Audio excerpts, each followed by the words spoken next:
ఏమంటివి జాతి నెపమన సోత సుతులకిందు నిలువ అర్హత లేదందువా.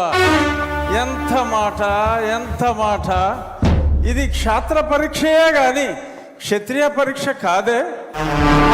కాకూడదు, ఇది కుల పరీక్షయే అందువా. నీ తండ్రి భరద్వాజుని సంభవం ఎట్టిది. అతి దుముక్షాకరమైన నీ సంభవం ఎట్టిది.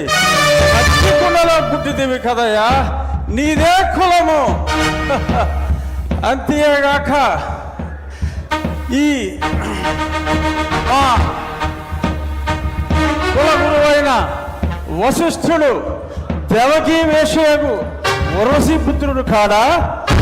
ఆయనదే కులము. ఆయన పంచమజాతి కన్యయగు అరుంధతి యందు శక్తిని, ఆ శక్తి చండాగణ యందు పరాశరుని, ఆ పరాశరుని పల్లె పడుతైన మత్స్యగంధి యందు మా తాత వ్యాసుని, ఆ వ్యాసుడు విధవరాండ్లైన మా పితామహి అంబికతో నా తండ్రిని, పితామహి అంబాలికతో నా పినతండ్రి పాండురాజును, మా ఇంటి దాసితో ధర్మ నిర్మాణసరుడని మీ అందరితో కీర్తించబడుతున్న ఈ విదురదేవుని కనలేదా? నాతో చెప్పిందేమయ్యా. బట్టి క్షత్రబీజ ప్రాధాన్యములతో సంకరమైన మా కురువంశము ఏనాడో కులహీనమైనది. నేను కులము వ్యర్థవాదములకు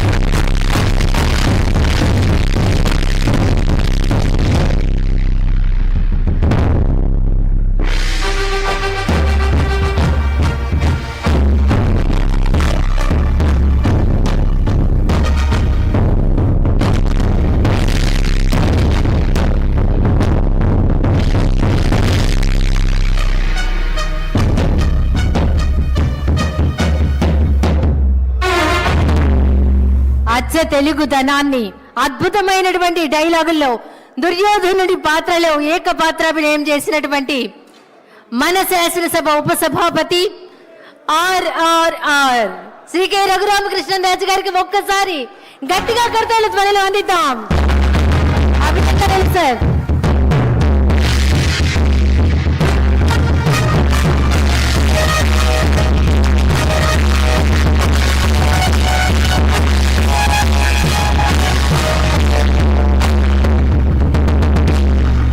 తరువాత మరొక ఏకపాత్రాభినయం మంత్రివర్యులు సిద్ధంగా ఉన్నారు. పల్నాటి వీరుడిగా బాలుడిగా పేరు పొందిన బ్రహ్మన్న కుమారుడిగా శౌర్య వీర ప్రతాపాలతో మరి తెలుగు వారందరినీ తట్టి లేపిన పలనాటి యువ వీర కిశోరం పాత్రలో బాలచంద్రుడి పాత్ర మనందరికీ తెలుసు. అమాత్యునిగా అంతకు మించినటువంటి గొప్ప నటులు వారి పర్యాటక సాంస్కృతిక సినిమాటోగ్రఫీ మంత్రుల వర్యులు గౌరవనీయులు గారు బాలచంద్రుడు ఏకపాత్రాభినయంతో తదుపరి మన ముందుకు రాబోతున్నారు. ఒక్కసారి గట్టిగా కర్తాల పల్లెతో ఆహ్వానిద్దాం.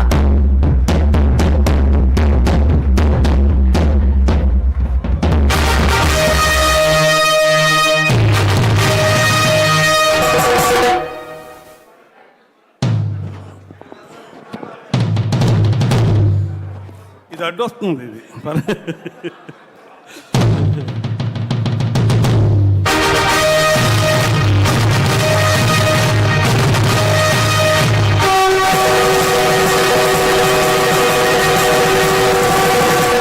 అదే రణభేరి. ఈ కోటలికి, ఈ మారణ హోమానికి ఏనాడో ఎక్కడో నిరాశ్రయంగా సన్నిహించబడి ప్రపంచ సౌఖ్య యుద్ధానికి ఆవల విసిరివేయబడిన జిత్తి భాగాల పాటి కారడవిలో ఆరవిల్లి నాగమ్మవనే నిన్ను నలగామరాజనే ఆ దురాత్ముడు నీ ఆతిథ్యానికి మేనుపరిచి చేరదీసి అండ చేసుకుని అమోచ్చరదం రందించకపోతే ఇంతటి చరిత్ర ఉండేది కాదే. అఖండ పలనాటి సీమ ఖండ ఖండాలుగా నరకబడి అంతఃకలహాలతో రొమ్ము గుతుకుని పోయేది కాదే, రొమ్ము గుతుకుని పోయేది కాదు.